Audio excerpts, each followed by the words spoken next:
Welcome to the 128th season of the Canadian Club Toronto, Canada's Podium. For over a century, this platform has been a gathering place for visionaries, public figures, and decision makers to discuss the most pressing issues of our time. We've been having important discussions and debates around this podium in this country for well over a century. I call this a historic podium of record. Our club's always been a forum for visionaries, public figures, and decision makers to command attention to the issues of our time. The Canadian Club is one of the most important podiums anywhere in the world that a Canadian can speak to, tell Canadians what it is that they think, develop those thoughts. And so I want to thank you for that very, very much. Please join me in thanking our esteemed panelists today. Through our programs and events, including our youth and young leaders programs, our diversity partnerships, our joint events, and our media and social media opportunities, we offer you access to dynamic political, social, and business figures from abroad and right here at home. The platform from which the eloquence of Canada has flowed all of that time, whether it be business, education, politics, sports, arts and culture. If someone wants to say something to Canadians about this country and about the future of this country, this is the venue you choose. Good afternoon, everyone. My name is Tanya Van Biesen, Canadian Club President for our 128th season.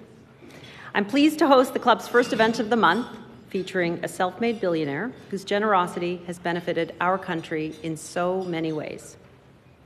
As Canada's Podium, we know the importance of making meaningful connections and learning from accomplished executives and thought leaders. We work hard to make sure that our club remains relevant, reflective of the issues and topics that resonate with you, and 128 years on, I'd like to think we are onto something.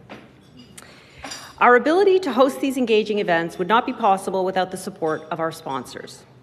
We are grateful the Canadian Bankers Association joins us again this year as our season sponsor, that we have again landed Air Canada as our official airline sponsor, and that Canada's Forest Trust has returned as our partner in offsetting our carbon footprint through its planting of smart forests. Thank you all for your ongoing support.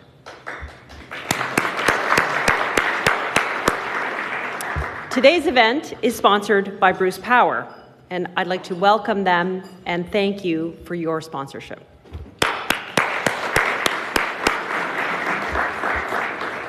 We also have the opportunity and are quite delighted to welcome student tables from McMaster University, from York University Finance Club, and from the George Brown Investment Club. So thank you all for joining us here today. I'll quickly highlight some housekeeping items.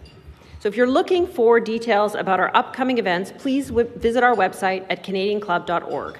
We've got a very impressive lineup of speakers coming up for you, and please consider becoming a member if you haven't done so already. We also offer our events on demand and live stream for free.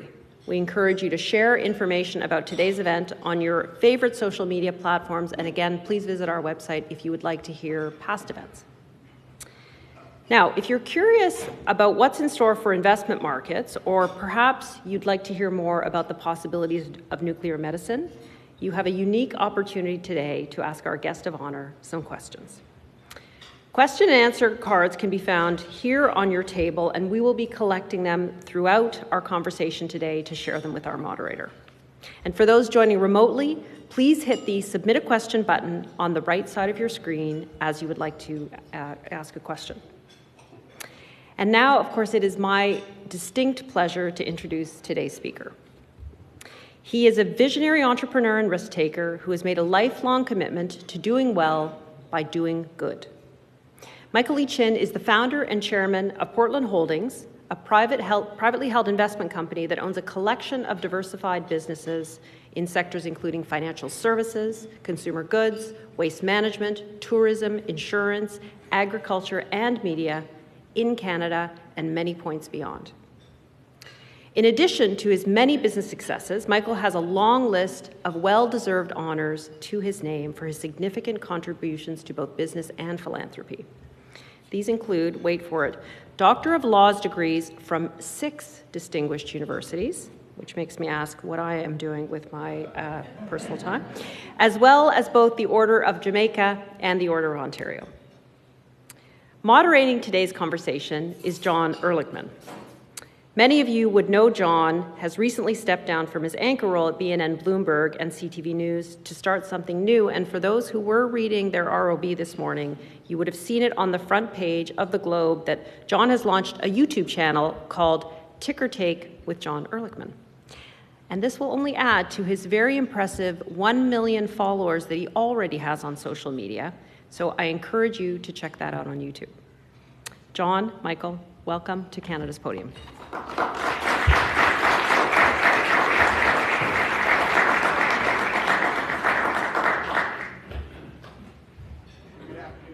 And thank you so much. Michael, it's great to see you. And I've had the great opportunity to speak with Michael on some occasions in the past. And with events like this, I know Michael has a few words that are part of his framework and his philosophy, but there are words that come to mind for me, which would include opportunity and execution and inspiration, all things I think we're going to get a taste of today. And I think the other unique thing is that for someone who has had the success through all those lenses to be now charting out a new path ahead that I think we can all learn something about, I'm very excited. It's great to be back with you. Thank you, John, and congratulations. Thank you. I tried to time this so I could be close to an entrepreneur, because now I'm an entrepreneur. It's That was an the honor. whole plan. So, you know, John, we remember day one of every event in our life. Yeah.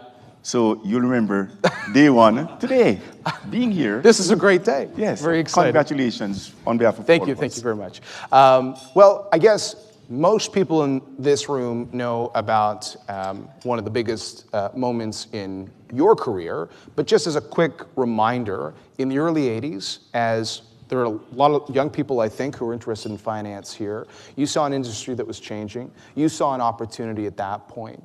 And remind us what was going through your mind as you saw change coming and how you approached that.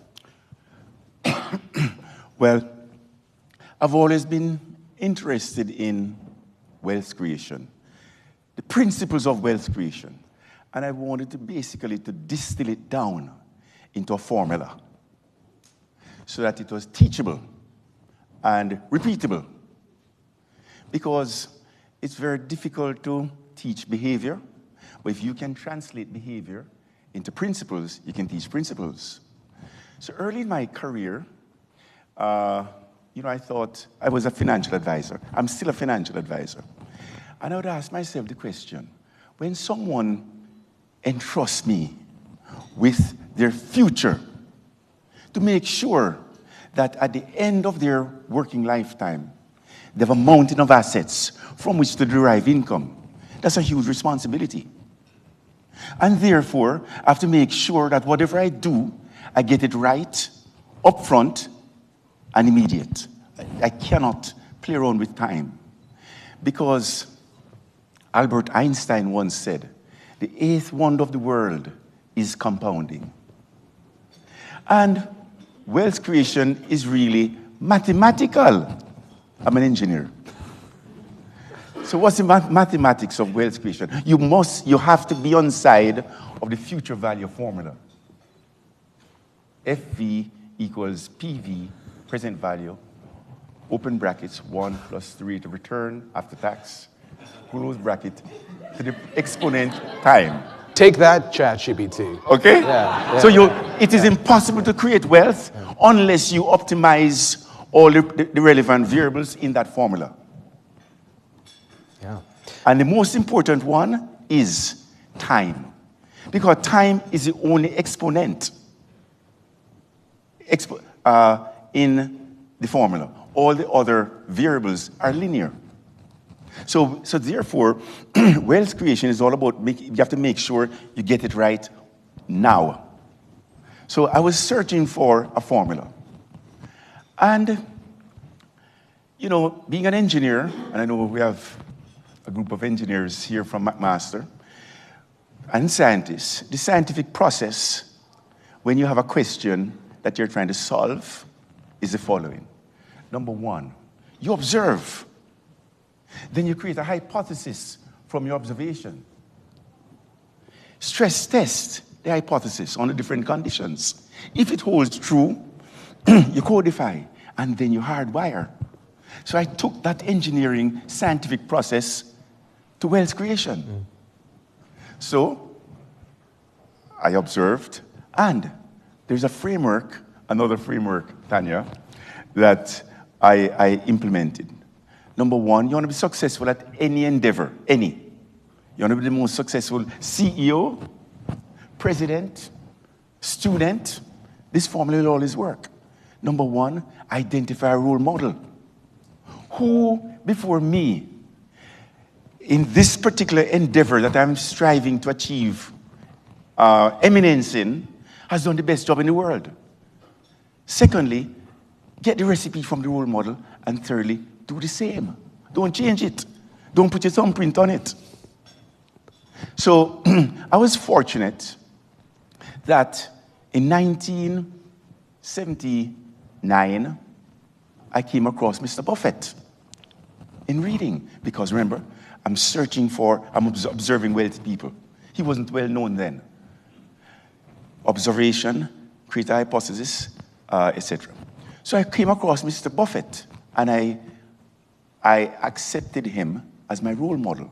So I started to go down to Berkshire, to Omaha, Nebraska, back in 1982, when there were just 100 of us in the Orpheum Theater. So what did I learn from Mr. Buffett, basically? Wealth is created by, in addition to being on side of the future value formula, by practicing what we now call the 3 Ps. You think about every successful person, wealthy person. That person practiced implicitly the 3 Ps. They may not have known about the 3 Ps, but number one, they predicted. They took a view of the future. Then they were so committed to their prediction that they planned for it singularly. And thirdly, they persevered with their plan. So predict, plan, persevere. So in the 1980s, I implemented that PPP formula. So at the time, 1983, I remember, I said to myself, okay, if you're going to predict, you need a methodology that you are absolutely confident in terms of its predictive capabilities. So what is the best methodology you can think about, Mike? Demographics. Demographics. So, okay. And so I'm a member of the baby boomer cohort. At the time, that was the largest cohort in North America, 30%. Today, the millennium cohort is the largest. At the time, so 30% of the North American population consisted of people who were born between 1946 and 1964. So I thought to myself, okay, whatever the basic hypothesis is the following. Whatever this cohort does, there goes the economy. That was the basic hypothesis. So what in 1983, what was this cohort doing? Well, I was 32. At 32, what do 32-year-old families do? They are consuming. They're buying a home, car, refrigerator, furniture, etc. Aggregating to the largest percentage of North American population, I concluded we are currently, as we stand here, back then, in a consumption boom. But you don't create any wealth by doing today what everybody else is doing. You create wealth by doing today what people will be doing 10 years from now. So, okay, I'm 32. Demographics is a great predictor. What do 42-year-old families do? Well, you get, they realize, oh my gosh, I've been consuming for the last 2 decades, and in 23 years from now, 2 decades from now, I'm facing retirement. But I'm undersaved. I'm underinvested. So we're the largest percentage of the North American population coming to that will be coming to that realization 10 years from now. So what do I do today? If you know coming 10 years, there's going to be a huge tsunami of people who are going to realize, oh my gosh, I need to save and invest. Well, you can invest in a bank or bank shares, but that's not the bullseye because you can get loan losses.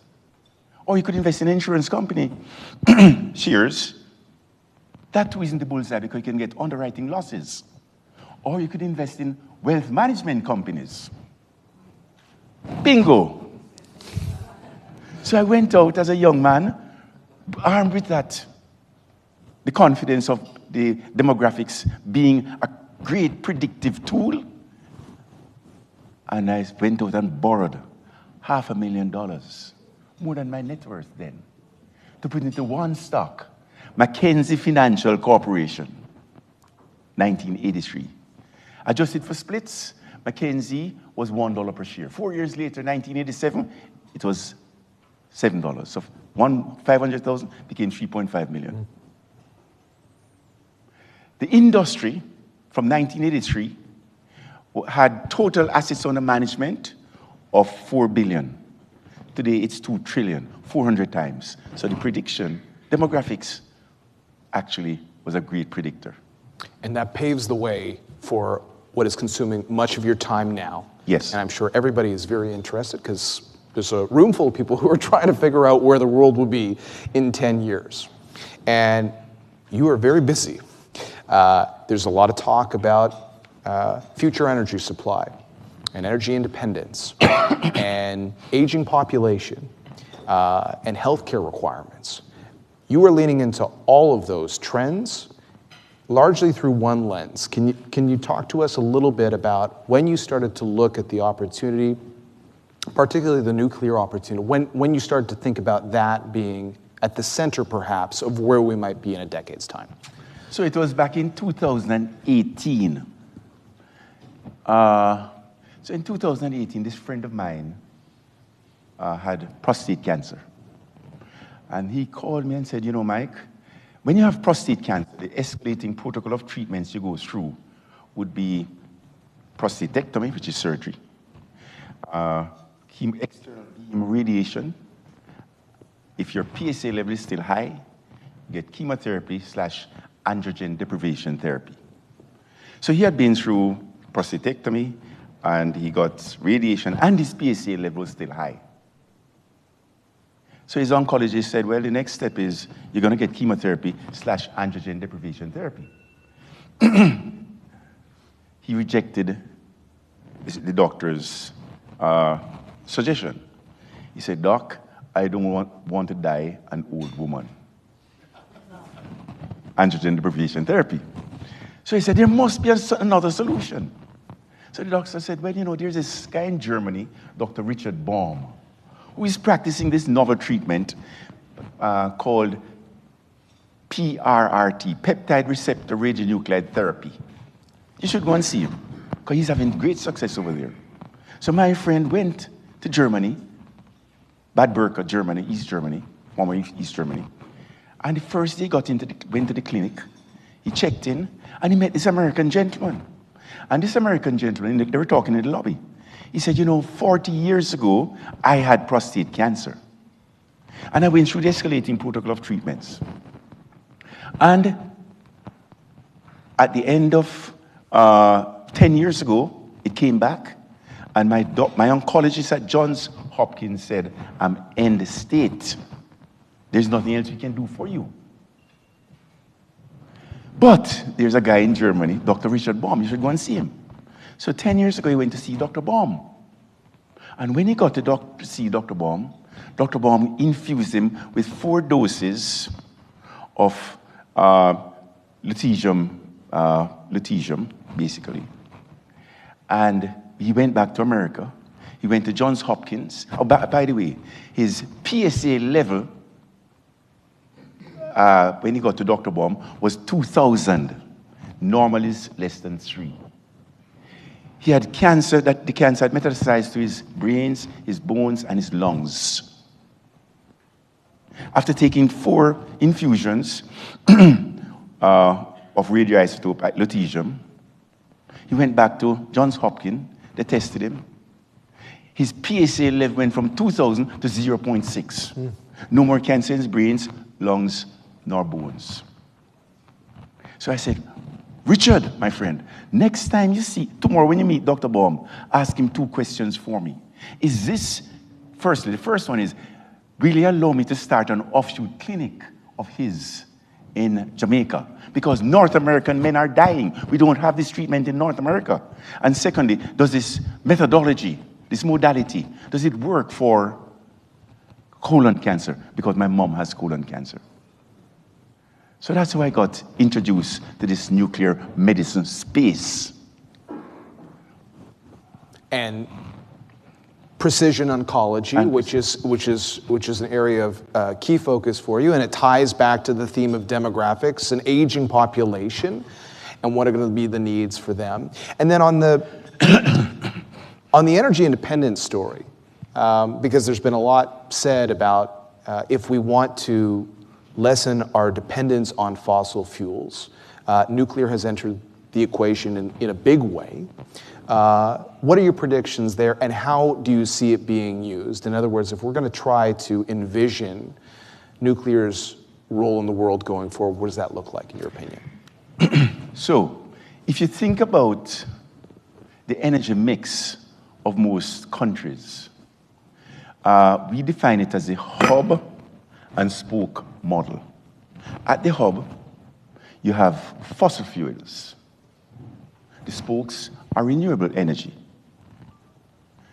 Fossil fuels, they have some remarkable qualities. That's the reason why they're at the hub. They're base load. The first is they're always on. Renewables are not always on. Number 2, they're highly scalable. Renewables are not scalable. Number 3, they're high energy dense. Renewables are not high energy dense. So hence, the model that every country is prevalent in every country is fossil fuels at the base, at the hub, and renewables, the spokes. But renewables, they have one major problem: dirty. And it's causing existential threat to mankind. Look at Florida. Last 2 weeks ago we had Beryl. Now there's Milton. There's no Milton 2 weeks later. Right? So it's causing, the fossil fuels are causing existential threats. So in 2015, the Paris Accord, COP20, most countries in the world signed up to be carbon net zero by 2050. So that's an imperative. So we know it's coming. Yeah. But to be carbon net zero, we have to change the energy mix of every country and every industry that's heavily industrialized. We have to change the energy mix. So the new energy mix will, same model, hub and spoke. At the hub, we still need a source that is always on, that is highly scalable, and high energy dense, but clean. There's only one such source, only one. So if we know it's an imperative that countries have to go there because they're all committed in 2015, and we know there's only one source, which is nuclear fission, only one source. So what is happening today is we will have to get rid of the base, the hub, as it exists, fossil fuels, and supplant it with nuclear at the base, the hub, and fossil fuels, so renewables, the spokes. Now, if you believe the following statement, then here's the opportunity. Whenever there's a shift in the dominant source of energy, there's a shift in economic power. If you believe that, the question is, so what are you doing about it? and add into the mix as well the fact that everyone's talking about AI and these power needs and how will that be satisfied as well. Now, you mentioned the engineering philosophy to investing and subsequently investing in wealth management. I think it would be helpful for people here to understand if you were going to set out to prepare for where we're going and you see a very clear path on where we're going, how do you build a team around that? Because if I'm not mistaken, you have a team that has a lot of experts within the industry. How did you go about putting together the team? Well, it goes back to the essence of what investing really is. And if you think about any wealthy person, someone who created the wealth, not got married into it, or inherited it, or stole it. Someone who made it.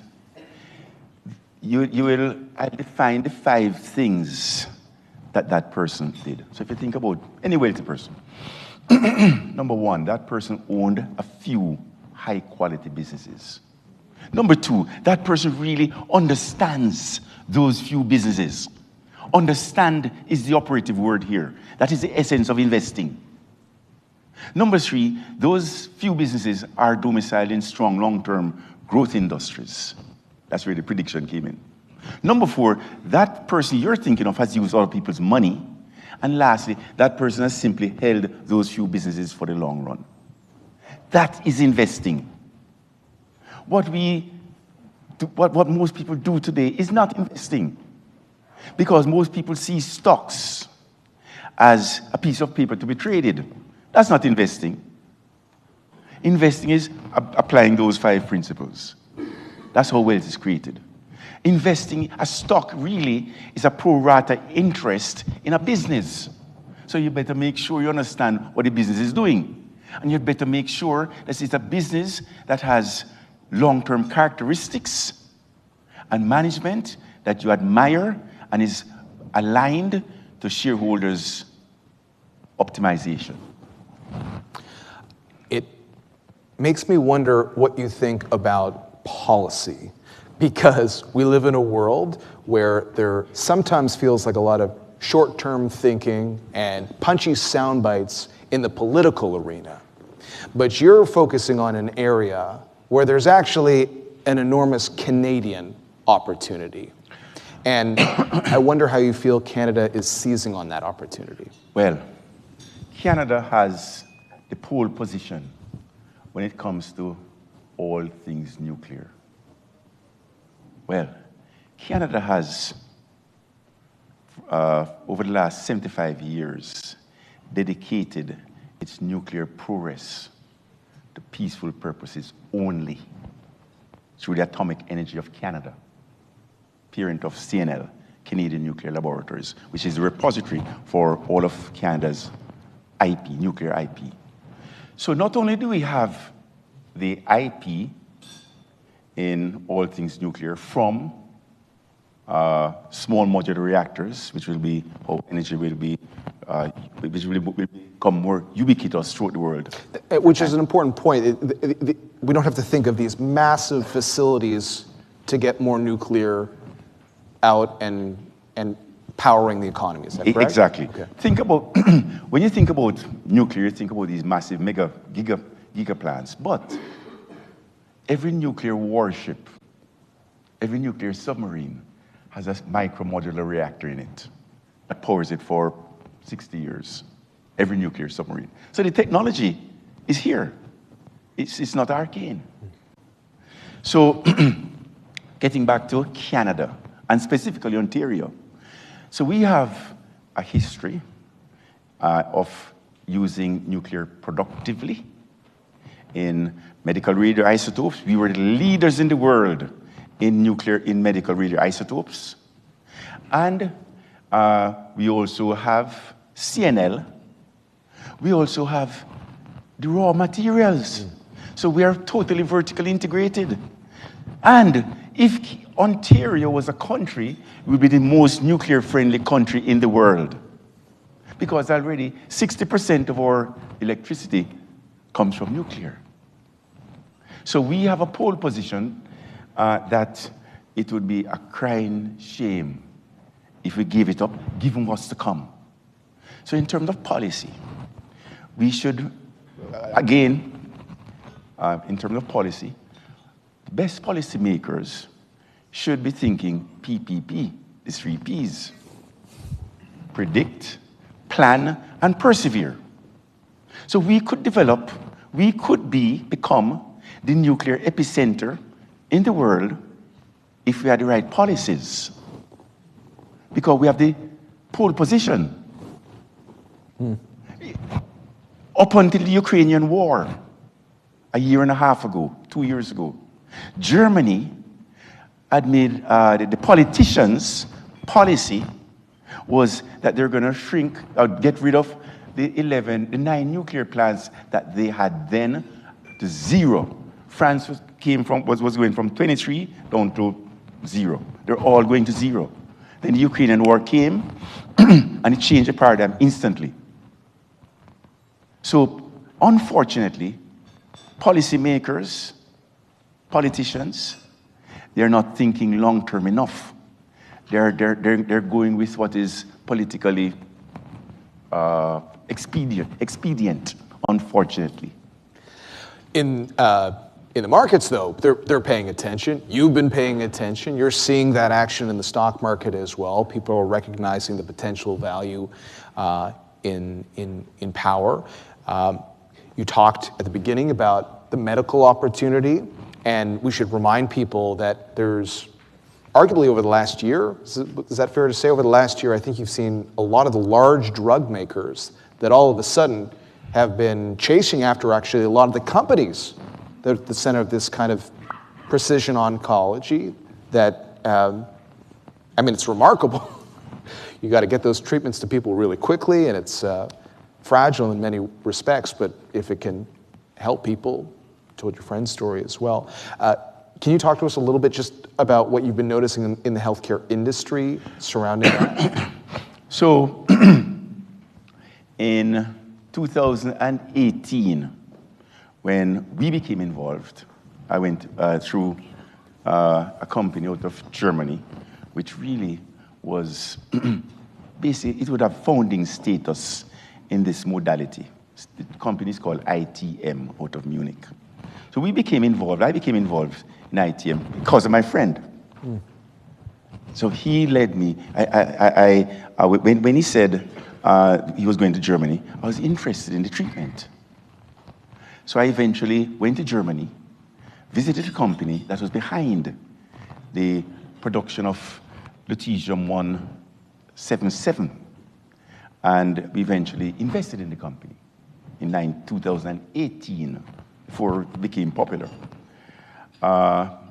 Today, there are 2 drugs in the marketplace that are federally FDA approved, Health Canada approved, and they're both by Novartis. One is called Lutathera, which is for GEP-NET patients, gastroenteropancreatic neuroendocrine tumors, and the other is for prostate cancer. In terms of prostate cancer, our company, ITM, supplies Novartis with nearly 100%, which is in the marketplace today, nearly 100% of their lutetium-177. So, but over the last year, the big pharmas, so Novartis was the first. In 2018, they bought 2 companies, one out of France, AAA, that gave them access to Lutathera, GEP-NET, and the other, Endocyte out of Florida, which gave Novartis access to the prostate drug. They eventually completed their phase 3 process with the FDA, and they're now in the marketplace. But over the last year, most of the big, large farmers, they've realized that they have no exposure in this space that will be the 4th modality for treating cancer. Surgery, radiation, chemotherapy, and now PRRT or TRT, targeted radionuclide therapy, which is the fourth modality for treating cancer. It's very robust. So now a lot of companies, entrepreneurial companies, are getting into the space, studying different types of cancer and how to use this modality to address zapping cancer at the cellular, at the cell level, leaving neighboring healthy cells alone. So minimal side effects, outpatient. So I want to try to work in some of the questions, great questions we got from the audience as well. Just for the record, like if someone has a friend who has a medical experience in Germany, not everybody, and I would imagine your schedule's pretty busy, flies over to Germany to get on it and figure out what's going on and ultimately becomes an investor. But I think that's part of the reason that makes you successful and productive. We did get a question about productivity in this country generally. You've heard the question many times before. What suggestions might you have for Canadians, our political leaders, on what we can do to be a more productive country, seizing on those opportunities, and is the environment ripe for doing so? So, when I first went to, in 1983, I went to register my eldest son at high school, at kindergarten. And when I got to the principal, it's a private school, principal's office, I looked at the wall and I saw all the list of dean's honor students. And a lot of a disproportionate amount of the names were foreign names. So it struck me, this is 1983, that immigrants build countries. It struck me then. So when I bought the National Commercial Bank of Jamaica in 2002, that framework is what I used to turn the bank around. Because immigrants build countries. The inverse of that is once you get into second or third generation, you get lethargy, you get entitlement, you don't have the same immigrant mentality because the bridge isn't burnt behind you. You can only go forward as an immigrant. So what I did to turn the company around and to increase productivity was to parachute some immigrants into the bank. Immigrants meaning staff from head office here in Canada. Basically, the immigrants. You understand the point, right? And what they did, they worked side by side, the native staff, so we could consciously recalibrate their standards. So getting back to your question, Canada, we will see our productivity go up because over the last 10 years, more than 10 years, well, Canada is built by immigrants, right? And that immigration has accelerated significantly up until recently. Well, going back to your point about an aging population, yes, you're going to need a lot of new Canadians. So new Canadians build, you know, they come here and say, oh my gosh, you have that, I want that too, and I'm willing to do anything and everything to get that. But you just take it for granted. Speaking of wanting something, we did get a question from a student that is deeply interested in pursuing a career in investment management and the markets. Do you have any advice for young professionals on how to get started, how to just jump in? In investing? In a career in investing? Firstly, you see, in any career or business, there are some qualities that you have to be very conscious of. Not a framework, Tanya. For every business, for every professional to be the best version of him or herself, he or she has to constantly be thinking, how is my behavior differentiating itself in the marketplace? Number two, every professional, every business has to think constantly, how is my behavior really accreting to a better reputation every day? So reputation building is a project that every professional has to be most conscious of, and every business has to be also conscious of, and be working towards accreting it, improving it every day. And thirdly, every professional, every business has to be conscious every day. Am I being relevant to clients, to customers? Am I being relevant? Because it's very easy. And here's another framework, Tanya. It's very easy. She's running out of space on her notepad. It's very easy that when you become successful at whatever, guess what's the byproduct of success? Complacency. Natural, it's human. And guess what's the byproduct of complacency? Failure.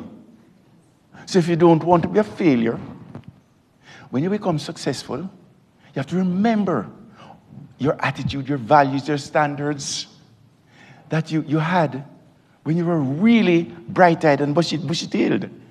And unfortunately, if you want to maintain success, you're stuck on that treadmill. There you go. Which means today matters. For everyone who's sitting and watching, today is part of that journey. It matters a lot. We haven't had a chance really to talk about the fact that, yes, you've had great success financially, but you've also been dedicated to giving back. And I wonder at what point that became crystal clear to you. Was that clear from day one? I think for those who want to feel rewarded in life, all aspects of life, how have you thought about that? Well, I'm fortunate that when I was born, my mom, she was 18 years old, and when she had me, and she was an orphan. And because she had me at 18, and when she got pregnant, they kicked her out of her job. So she was unemployed when she had me. So for the first 6 months of my life, we were both adopted by the helpers of the local supermarket. So that's my beginning. But I was fortunate that's my beginning. Then on March the 23rd, 2002, I was at the office of the Minister of Finance in Jamaica, just about to write the check to buy the National Commercial Bank of Jamaica. And I thought, my parents were there, my 8 siblings, and I thought to myself, oh my gosh, how the hell did this happen? How do you go from being adopted with your mom by the helpers, and now you're writing a check to buy the equivalent to the Royal Bank of Canada? How is that possible? Oh my gosh. It's possible. The answers, 3 answers came to mind. It's possible for reasons that I had nothing to do with. Number one, I was blessed to have been born to a lady who had high values, high standards, led by example, had high expectation of me, and nurtured me. I didn't choose her. I was blessed to have been born to that lady, notwithstanding her beginning. Secondly, I was blessed to have been born in an era in which I could get educated. I could own a pen. I didn't choose my era. Had I been born 250 years prior, I would have been owned, and I wouldn't have been able to get an education. I didn't choose my era. Oh my gosh, I'm blessed to have been born in this one that I'm suitable for. I'm a fit for this one. And thirdly, I was born in a country, Jamaica, that nurtured me to think that I could be anybody. I didn't choose my country. I was blessed to have been born in that one. On the other hand, on January 3rd, 1951, when I was born, there were millions of kids who were born throughout the world, who were born to parents who had no values, no standards, and they didn't have the same confidence. Who were born in an era in which they were perfect misfits, and they're born in countries that made them not confident. Mike, remember, this is just about writing a check. These thoughts are flashing in front of in my mind. Mike, do you have a responsibility, given that you are here for many reasons that you had nothing to do with? Do you have a responsibility to all those people who didn't choose their situation? Any responsibility? The answer is obvious. Yes. So I'm gonna dedicate this institution, the National Commercial Bank of Jamaica, to the following.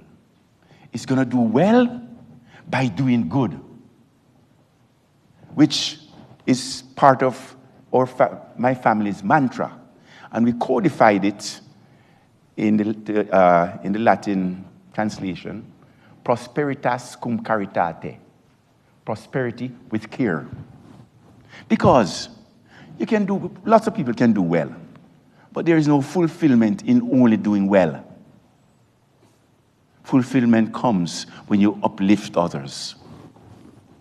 But you can't uplift others optimally unless you do well. So, prosperitas cum caritate, doing well by doing good. It's a great place to end off. Thank you for sharing so much amazing perspective. We're all enriched today. Thank you very much. My pleasure.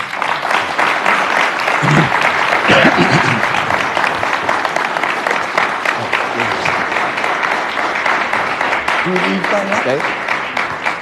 You can stay or you can go. Oh. Okay.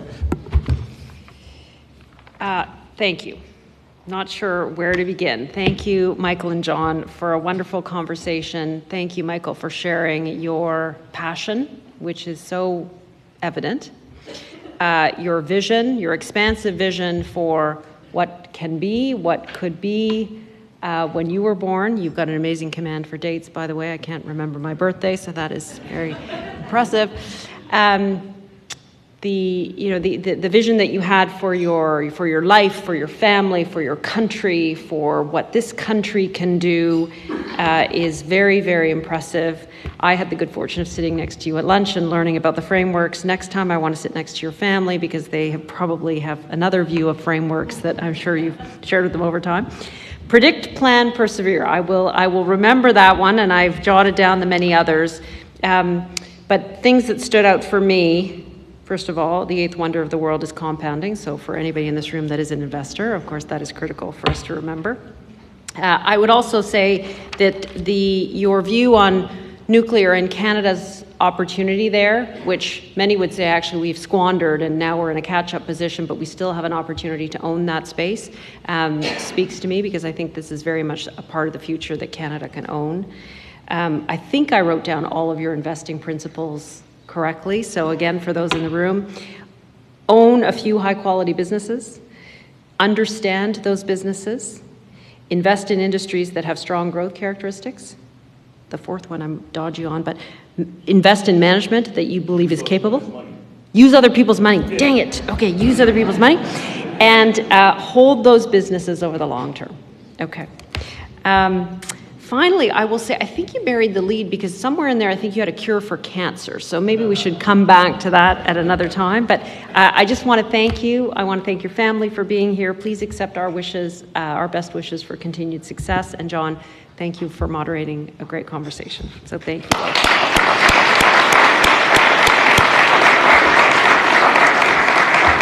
Now, before we close, I'd like to invite our audiences again to visit our website at canadianclub.org for more information on our upcoming events, and I'll preview two for you here. October 29th, we are hosting a fantastic panel on rebuilding confidence in our health system, featuring OMA President Dr. Dominic Nowak and former Health Minister Christine Elliott. And on November 4th, we will host the Honourable Peter Bethlen-Falvey ahead of the province's fall economic statement. As always, I would like to thank our AV supplier, VBC Live, for its consistently reliable and wonderful support. Members and guests, thank you again for joining us today, and we hope to see you at our future events. Thank you.